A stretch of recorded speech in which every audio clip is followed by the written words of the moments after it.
still can't believe I get to live in a place like this. I wake up most days teary-eyed out of sheer gratefulness. But on my first night here, something happened.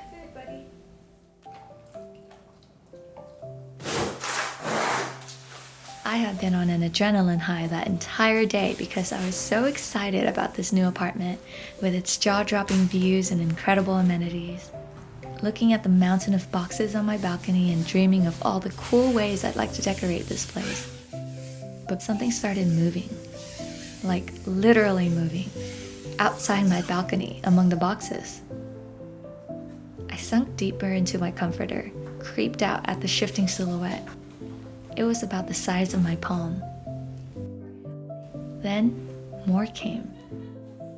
About 5 of them started hovering over my boxes, curiously checking out its content. I realized they were giant moths.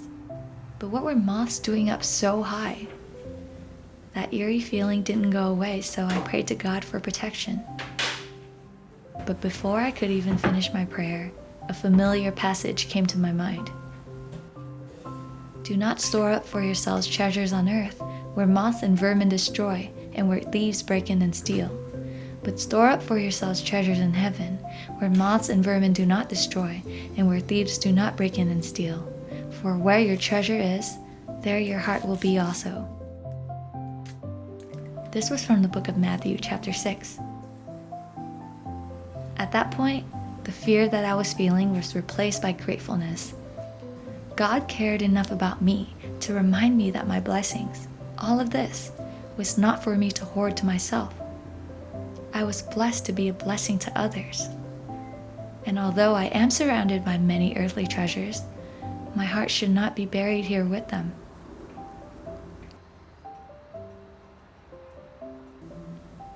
As the moths continued surrounding my unboxed items, I gave thanks to the Lord for His brilliant reminder and I drifted off to sleep.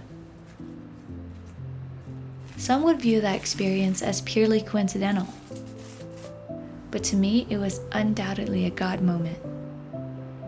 God is always speaking to us, but we only hear Him when we engage in active listening.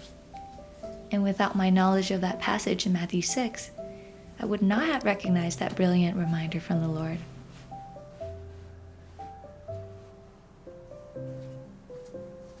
Looking back on your own life, what biblical coincidences have you been brushing off?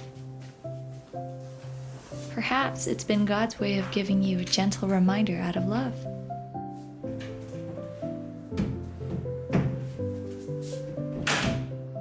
For me, He has called me to be a more faithful steward of my blessings in this particular season. And I'll do that by working diligently, resting faithfully, and making myself more available to serve others.